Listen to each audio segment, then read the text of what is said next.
and then he leaves.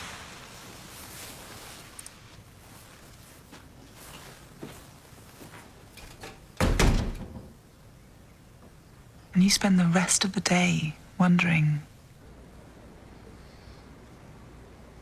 do I have a massive asshole? I am okay with that raunchy humor, and I think I like the fact that as a woman in the media space that she can like talk about these kind of like, you know, have humor with these kind of topics, which I feel like are often reserved to just like mostly just like men having that type of humor. I think that's what also like just like, oh, she's doing something different and I'm picking up what she's putting down.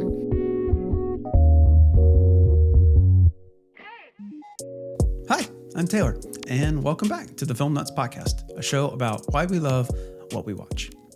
Where do you turn to when you need to cope with something? Ideally, there's a friend or a family member you can talk to, or some kind of physical activity where you can expel all of that negative energy, or even maybe a movie or a TV show that you watch. Obviously, these aren't the only coping mechanisms out there, and sometimes those mechanisms can actually be kind of harmful. Fleabag is a hilarious and thought-provoking comedy whose title character talks to the viewer as a way to cope with tragedy. And while it provides us as an audience with a ton of laughs, it serves as a crutch for the character to avoid connecting with those around her. But the act of talking into a camera can actually be kind of beneficial sometimes, as it is with my guest today. Dr. Stephanie Castillo is a trained scientist turned video producer whose platform, Phuture Doctors, spelled with a PH, pulls back the curtain on what it's like going through an academic doctoral program. Unlike Fleabag, Stephanie shares her struggles with an audience in order to connect with and inform those going through a similar struggle in their quest for knowledge.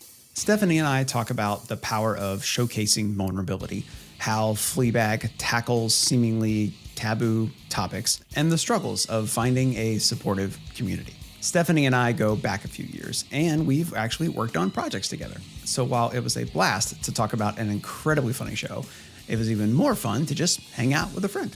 And I hope by the end of this episode, you'll consider her a friend too, and not an imaginary one. So here's Dr. Stephanie Castillo talking about Fleabag on the Film Nuts Podcast. Well, a lot of stuff is top secret right now that I wish I could share, but okay. I'm excited that we may perhaps maybe, I guess by the time this releases, hopefully it's out. Maybe not. But we're working on a science show, which is exciting, and just hustling out here to make money because I'm a broke girl. I know the struggle. Not the broke girl part, but yeah. Yeah. Oh, well, so I want you to tell me about what Phuture Doctors is. Oh, man. Where do we begin? The beginning? Yeah, I guess so. So since I was a little girl, no, just kidding. But so I'm a trained scientist. I went to undergrad for chemistry, and then during my undergrad experience, I wouldn't say groomed, but like the opportunity to like help me continue to train as a scientist. There's this program that kind of helped foster that by giving me opportunities for research and whatnot. And I thought that I want to continue to do research. And so straight out of undergrad, I went straight to grad school to pursue a PhD in chemistry. But that experience was just not what I anticipated. So as an undergraduate chemistry student within this program, I was a part of a lot of they fostered a lot of my growth, and it was almost kind of handholdy to help me, take that next step in my career. But once you're in the graduate space, it's kind of like you're on your own and you just have to figure it out and you hit the floor running. And I just was not prepared for that. So I didn't really meet the expectations that were required, in addition to not really being in a lab that invested in me or supported my growth. And so, I became pretty miserable pretty quick and I needed a creative outlet. And so as someone who spends way too many hours on YouTube, I realized that a lot of the popular science YouTubers that I watched were just middle-aged white men and realized there's just like a lack of racial and ethnic representation in this space. And so there's two YouTubers that I watched that kind of inspired me to get into this. And so one of them was Emily Graslie from Brain Scoop, who actually made a video called Where My Lady's At, which was kind of calling out the fact that there's a gender gap between like the science communicators on YouTube. And then there is another woman YouTuber. Her name is Mayuko, and it was like, "Hello Mayuko, where's your YouTube channel?" And she talked about how she was just inspired to just after visiting us, it's long-winded at this point, but after visiting VidCon and the science communicators were talking about like, yeah, anyone can do a YouTube channel, just like you just have to start it. She was inspired to do that to increase more like women representation in the tech space, especially on YouTube. And so I was inspired by both of them to be like, you know what, like, let me just try this out as for fun. And so just trying to find a quirky name. I am trying to pursue a PhD. I thought of my brother helped me think of Phuture Doctors to kind of play on those words of the PhD. And then I started interviewing a lot of my colleagues who were considered marginalized in STEM, in science, technology, engineering, and math. And yeah, that's where kind of just the idea began. And the idea was just to create a resource for students to explore careers in STEM and having like role models that we don't traditionally see in science media be presented in these videos. Future doctors with a PH. Yeah. Yes. Clever. Exactly. Had you ever made anything before? No. Well, I was into photography, and so I got like a digital camera in high school, and then my brother handed down to me an analog, a film camera, and I was just that artsy high school girl that was like, I'm so different. And, but I really fell in love. I took a film class too in community college, and so I've had work with cameras, but never actually like making a video. Wow. And but I just consume a lot of media. So what was it like actually making something for the first time? Do you remember like your brain during that part? Man, I don't even know. I feel like I fall in the umbrella of someone who's always like a lifelong learner. And I'm trying to like trace back if I can try to like bring things together. It's like I was that latchkey kid that like watched Zoom growing up and wanted to try stuff. And so with just wanting to always like figure things out and like teach myself how to do stuff. And again, with YouTube being so popular with tutorials, I just tutorialed. I like taught myself how to like produce videos by looking up tutorials on YouTube to make a YouTube video. And it was not intimidating. I think I was just more excited just to figure it out. And I can easily fall down rabbit holes. And so I don't know. I don't remember being overwhelmed by it or being like, whoa, you know, but it was mostly, I was just like, I have this thing in mind. How do I make it happen? That's cool. I like that. So you weren't intimidated at all. You were just like, no, I'm just going to nail this. Well, because I feel like, I don't know. I feel like I don't remember if I had other experience making videos or not. Like I remember being a production class in high school, and that was one where we had we had a projector that we had to record to make a photo, we had to record a photo, and then that was like kind of the editing that we did, but that was also very basic. But I don't know. I feel like the program was pretty straightforward, quote unquote, and I like taught myself how to use After Effects too, and that was like pain in the ass. But I think seeing that I was able to have like a result from it just made it more exciting, knowing that I was like creating something rather than just being turned off by the amount of work it took to make a video. I think that is a very healthy attitude. I'm glad to hear that. That's awesome. I don't know how I can say that now, but at least then. I gotcha. I understand. So Dr. Castillo, why did you want to, you earned it. Why did you want to talk about Fleabag? Well, just because I discovered it. I didn't discover it, but it's a show that's been around for a while, but I first watched it during the pandemic, during the lockdown. I don't know what caught my eye, just browsing stuff through Amazon. But after watching it, I binge watched it within like both seasons within like a couple days, and I was just so blown away by just the writing of it, how it was shot and how funny it was. And the fact that, I like to also go down the rabbit hole of like who wrote this, like who directed it, like, and find out that most of it just came from like this one individual woman. I don't really think I'm not really feeling the style. I think it's really affecting me. Oh my God, what am I going to say? I sometimes worry that I wouldn't be such a feminist if I had bigger tits. And now that we're in the media space, is I want to look for people. Yeah, I want to be inspired by people, and her show really inspired me. In what way? The breaking of the fourth wall was really good. I think when I watched that and trying to reference that, I was just like, okay, has this been done before? And it has, but it's not as popular in at least some of the movies that I've watched. And I remember reading that another show that did that was Malcolm in the Middle, which I never watched growing up, but it was interesting to learn that because I can see it now, knowing what that verbiage was. And so I used to watch that show all the time. Yeah, I think I was more, I think that was more my brother and my sister's generation, but I was into cartoons. But yeah, so seeing that for the first time and how well it worked for her narrative, I think just really, I think that's what really hooked me into the show. How did you initially discover it? Were you just browsing Amazon and saw it? Did somebody recommend it to you? How did that happen? I think I was browsing. I let the little trailers play to see, and just kind of reading. I read the description, and I was like, okay, I feel like the narrative will kind of resonate with me. So I'll just give it a shot. So it wasn't until once I watched it, that I started telling all my other friends to watch it. They're like, oh yeah, we already saw this. This is they love the show or whatever. But yeah, I think I was tuned into the trailer watching it.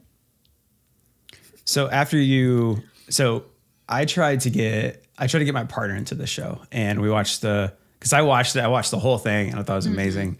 And then I tried to get her into it, and we watched the first episode, and she was like, yeah, that was pretty good. But she had no interest in getting back into it. Although she recently, she's been doing some watch parties with some of her friends on Mondays, and they recently went through the whole thing. She's like, that was really good. And I was like, I tried to tell you, but it's okay.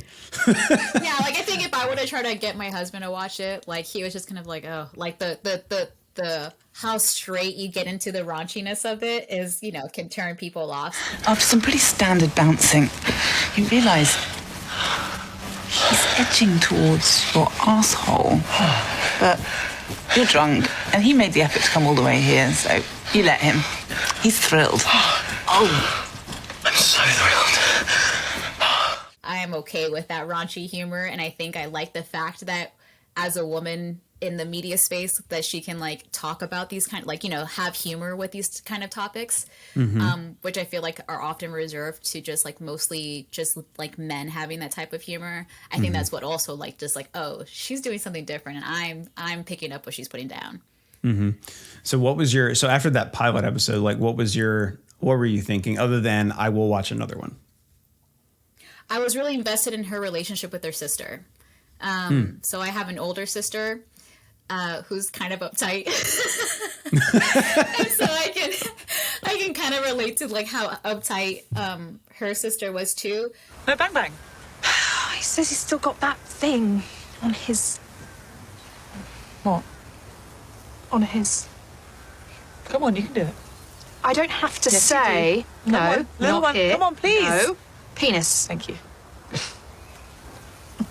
He says he still has that thing on his penis. We don't have the same relationship, or I feel like Phoebe or Fleabag and her sister in the show have.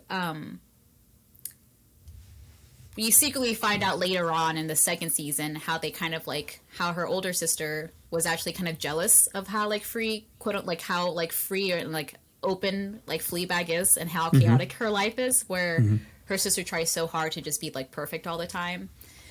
And so although me and my sister have more of a loving relationship, but how we view and structure our own lives, I see in parallel with Fleabag and her sister. So I think that's what really drew me into that. And then as someone who's I don't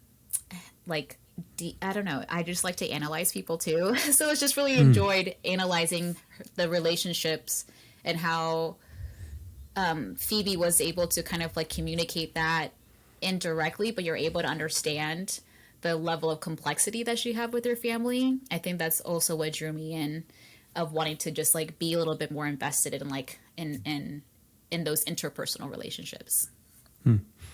Is that a part of kind of like your scientist mind, like analyzing how a relationship works in a way?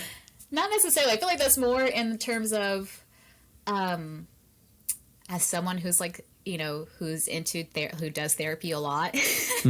And I try to like, I don't know, I'm very open with my feelings. And when I talk to other friends, it's always nice to kind of, I don't know, I think maybe it's a bad thing. It's a tendency to just kind of like overanalyze yourself. So I kind of just, I don't know, I'm always open to people and allow myself to be open to receive people's emotions as well. And so I feel like I can easily be very attuned to that. And so I don't think it's a scientist of me, but I think it's just like a person, like just how I am as a person. Okay.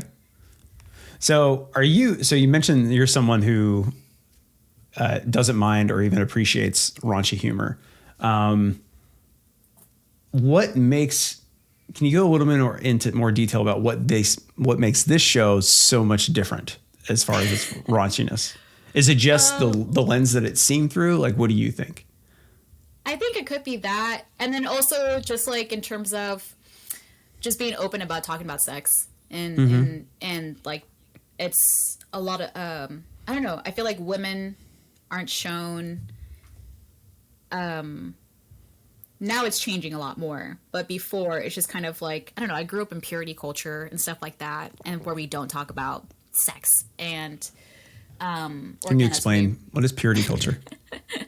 Well, I guess, or just like growing up very Christian and just like I'm supposed to like save myself for like marriage, you know, and like women aren't supposed to have multiple people, like multiple partners, and sex is just not for pleasure. It's for like making love with just your significant other and trying to have a baby.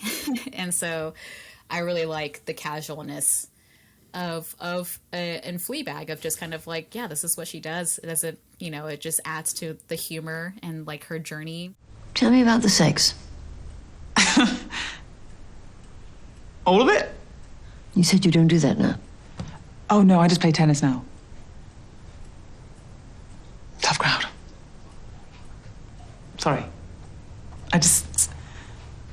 Sex didn't bring anything good, so I'm trying not to. But And what have you found in your abstinence?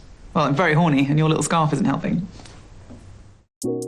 So sorry for the interruption, but I will be brief. I am so grateful that you decided to listen to the Film Nuts podcast today. If you are enjoying what you're hearing, please consider supporting the show on Patreon. With a small monthly amount, you can get access to behind-the-scenes goodies, early access to full episodes, and you can vote on what movie we watch the first Monday of every month on the Nut House Discord.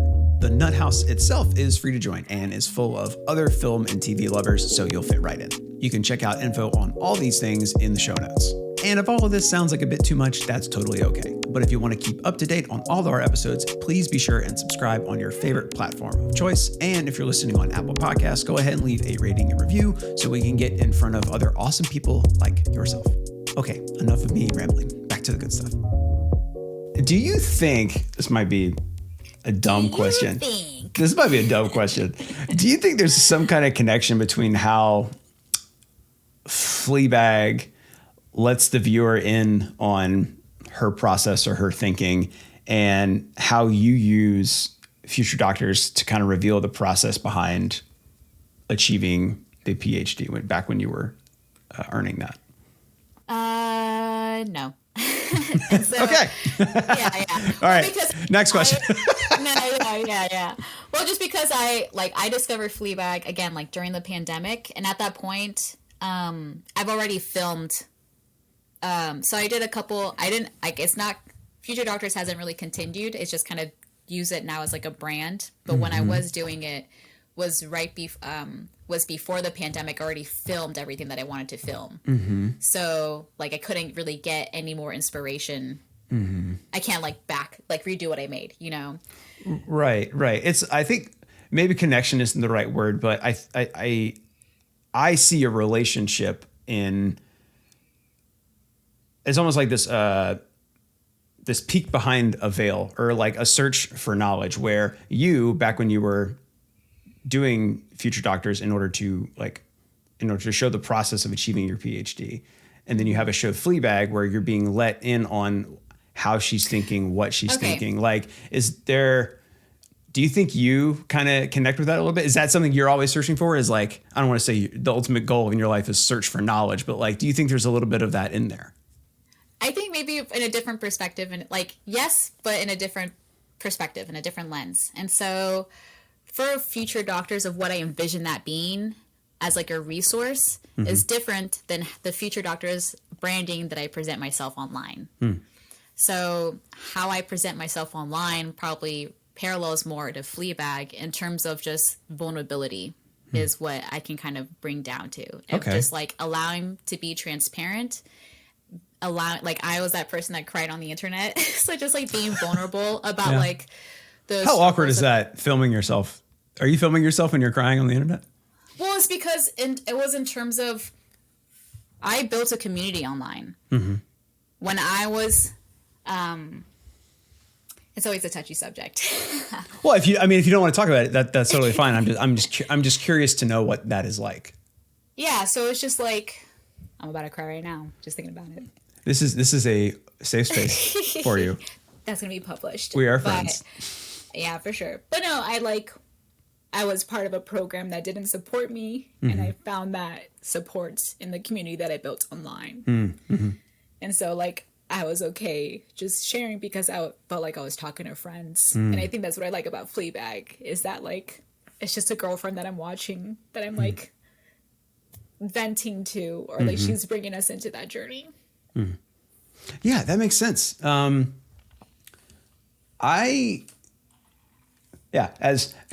a white man,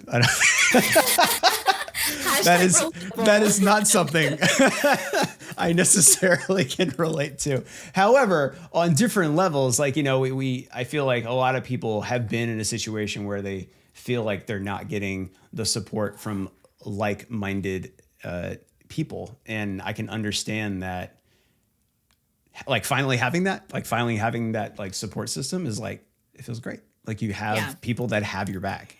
No, for real. And there's like people that I've never met before. I'm just only like online friends, but they were like checking in on me, finding resources for me, and like were invested in seeing me succeed. And that was like so much more than what I was actually getting in the initial program that I was in. Do you feel like it's what's the right word? Is it symbiotic? Is that the right one? Like people, you are getting support from people. Are you in turn providing support to people who might be going through something similar in that same community?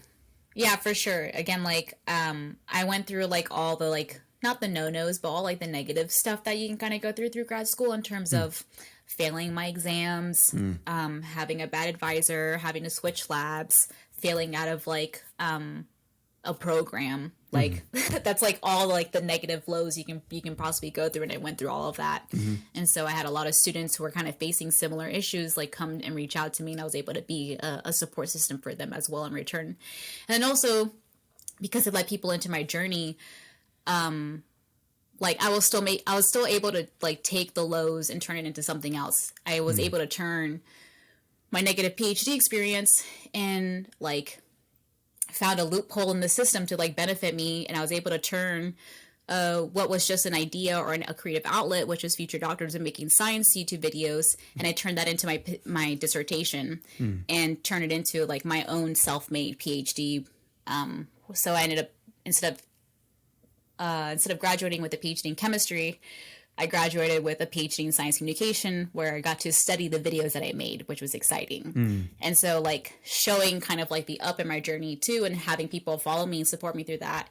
Again, like now I'm a resource for like science communication for students. And yeah, so it's just like, yeah, I'm returning the favor that they, and sharing my experiences or the lessons that I learn, or like help other students with like applying for the internships that I've gone into, because that's what everyone did for me through social media. Paying it forward. Yeah. That's great. Do you think the character of Fleabag would have benefited from an online community? I feel like she's too stubborn to do that. But I think she would benefit for having more girlfriends. But I feel like we were only shown just like a small sliver of her. Yeah, she had a good girlfriend relationship that we end up, seeing later how she just kind of like self-sabotaged that as well because of how selfish her character is. So I think, I think she would have been too stubborn and selfish, but I think maybe just having like a strong community of support outside of her dysfunctional family, maybe she would have benefited from, but who's to say? I recently, in preparation for a talk, I rewatched it. Quick binge. God, it's one of the quickest binge shows on the planet. I know, for real. I can like one Sunday, it's my comfort show. I just watch it like one Sunday. Yeah. It's super quick. So rewatching it, and I had forgotten a lot, but I remembered a lot of intense moments and really funny moments. I've forgotten how actually in my head the whole time it was funny. Rewatching it, and I was like, oh, this is sad.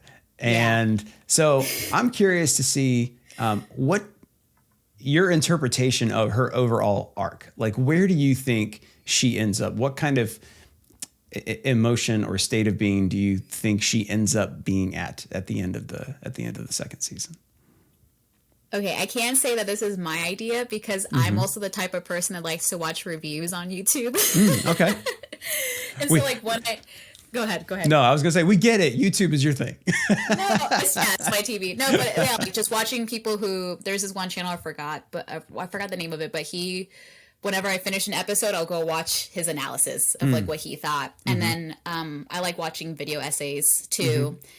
And so, because sometimes I need a little bit of help interpreting. Like I can see it's for entertainment value, but like I'm not the kind of person that can like really read between the lines. And so one perspective that I remember that kind of helped me, like, oh, I see, like especially at the end of season 2, where she's like finishing the series. So I just kept dreaming. She walks away from the camera, which is us. From the arc of from before, where she's like, she can't take herself seriously. She's kind of like avoiding everything in life and her, dysfunctional family. And you find out that she is really alone and really sad with her life. But to end up having to go through like love in a really weird relationship, but like find that love and like self-confidence with herself, that at the end of it, she can like walk away without having to use the audience as like a crutch to kind of like escape from her reality. She's able to like be in her reality now and like be okay with who she is as a person. So that's the analysis that I've gained from other people's analysis. No, that's good. That's good. I mean, yeah, that's one of those shows where, at the end where she's walking away from the camera, basically telling the camera, the audience, whoever, her friend, her imaginary friend, whatever, to just stay there while she walks away. I always thought it was super interesting because I was trying to, the overall thing is like, oh, she's grown, she's moved on, or she's matured or whatever like that. But then you think like she doesn't really like land up. She shouldn't end with anything. Like she fell in love and got her heart broken. She doesn't end up with anybody. And her sister like decides to leave and follow her heart and go with her coworker in Finland or wherever that has the same name as her. Like she's so closed off. As much as she wanted a relationship, because of her stubbornness and like closed offness, that's what didn't allow her to be loved. And I think that's why she just like sought out just sexual relationships just for the sake of being sexual relationships, just to kind of like separate herself from those things. So like having that relationship with a priest I think at the end, again, it's just like she's able to have that vulnerability with people again. And so she's able to have a better relationship with their sister, and again, like be open to love, and so I think that's how maybe I can interpret it in that sense, even though she's not gaining anything. I think she still learned something. Yeah, of course. Yeah, I mean, it didn't, end without any kind of closure. But I think the irony of her way of distancing people and putting up walls is engaging in an intimate act, which I think is super interesting. The way she participates in that. I always thought that was kind of cool. I always like things that aren't other things, and then they are. Yeah. They don't make sense together, but then they do. Yeah, I like that. For sure. So what was your favorite moment or scene from the show? The first episode of season 2 was beautiful. Oh, darling. Congratulations, Dan. Congratulations. Cheers. May these be the worst of our days. Don't know who this guy is. Happy for you, old boy. Best decision a man can make. Ugh. You look well. Thank you. Right, wine, everyone? I love some wine. Oh, you'll adore it. I chose it. And not for us, thanks. Off the sauce. 6 months and counting. Why would you do that? We just enjoy each other more this way. Haven't seen her since. Except for... Nice jumpsuit. Thank you. You look well. Where have you been? Boots. It's lovely there this time of year. Like, I just loved it, of just how quick all the dialogue was between everybody and how quick the camera shots were too. At the dinner scene? Yes. Dinner table? Yeah. I was watching another analysis of how they like filmed the episode. And I think they had about like 8 cameras or something, like 5 to 8 cameras around this dinner table.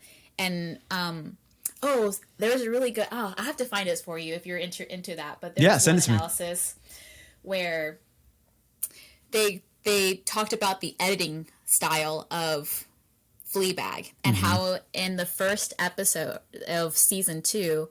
There's like 27 cuts within like the first scene. And how quickly it goes back and forth between like she's at the table, she's having a cigarette, she's talking to the priest, like just how quickly it goes. And then by the end of the season, how the pacing of it continues to slow down and you're just left with like longer takes and longer breaths between each scene. And so that was really fascinating to kind of like learn about and kind of dissect. But just... yeah, the dialogue, I really enjoyed how the dialogue was captured in the episode. And then as another scene, thinking of like her and her sister, where her sister gets the really bad haircut. I look like a pencil. You don't look like... Laugh! It's okay! It's not okay. I'm going to lose my job. Don't lose your job, it's cool. It's not cool. It's edgy. Oh, fuck off! Oh, it's cheap. It's unsalvageable. Claire, it's French. Really? Yes. I look like a pencil. She's like, Claire, it's French. Yeah. Really? Oh my god, that's a good one. I laughed really hard at that one. That was really great. How well do you think this show conveys a serious topic through entertaining means? Yeah, I think it depends on like what the series, like what are we talking about for the series topic? Because everyone can interpret it differently. How do you take that? Yeah, I think like the nuance of like interpersonal relationship, especially through like family, I think was done well. Where like a lot of, I think it's attuned to like the actors being able to communicate through just how they speak and their body language, which is different than like having to share the exposition through dialogue verbatim, and a lot of like, it still leaves it up to the audience without telling the audience, but you can still understand it because of how well the acting and the dialogue was. And so, yeah, and I think like the nuanced relationship with her best friend, just through the flashbacks, I think were done really well.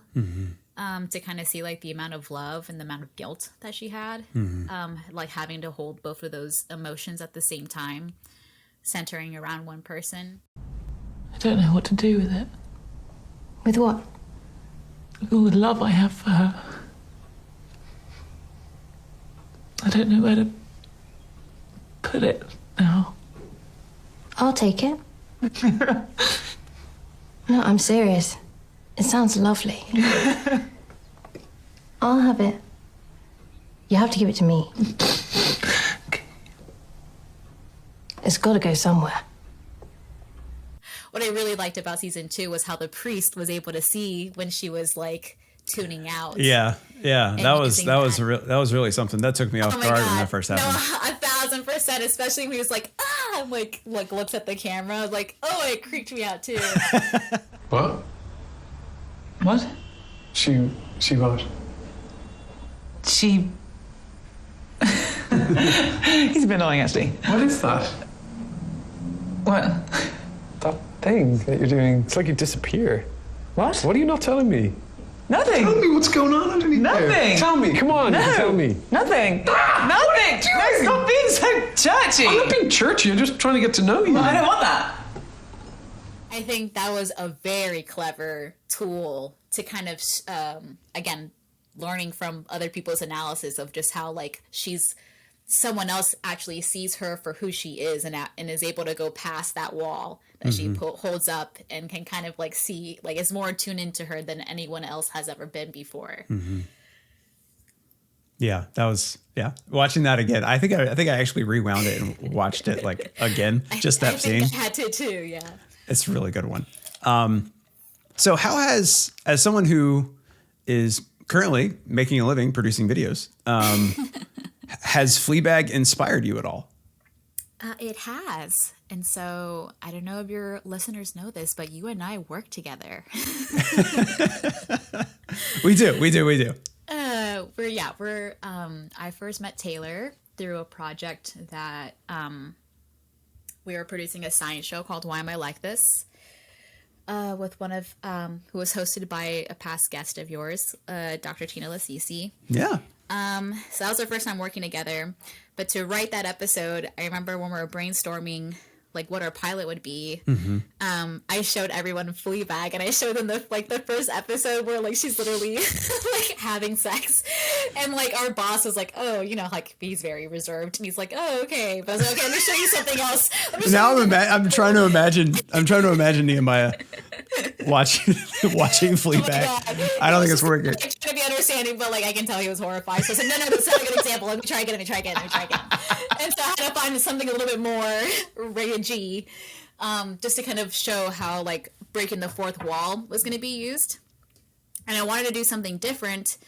Again, as someone who just watches so much YouTube, especially a lot of science content, I want to do something different than the traditional science explainer that we see, which is mostly just like someone in front of a green screen talking about the science with just like animations, which is what we still did, but to change it up, we wanted to incorporate humor, skits to kind of play on some of like our us as a team, like our background interest.